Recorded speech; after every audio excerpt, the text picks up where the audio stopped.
Hello, my name is Kawsar Waid. I'm an Uyghur based in the United States.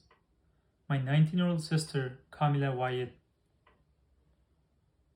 was detained last month on December 12th when she returned home for winter break from college. She is a smart, sweet, and brave girl. She loved reading and deep thinking. I would used to call her a young philosopher. Even though she was the closest person to me, in past 6 years we had very little contact due to the ongoing Uyghur genocide.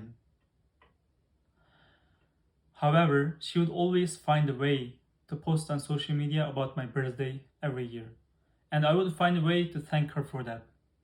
Now, even that little glimpse of hope is taken away from me. I miss her so much, and I'm worried about her well-being. How can a 19-year-old innocent girl be a threat to the second most powerful country in the world? And how can I stay silent when my little sister is in danger and I'm her only voice? I demand Chinese authorities to release her immediately and let her speak to me.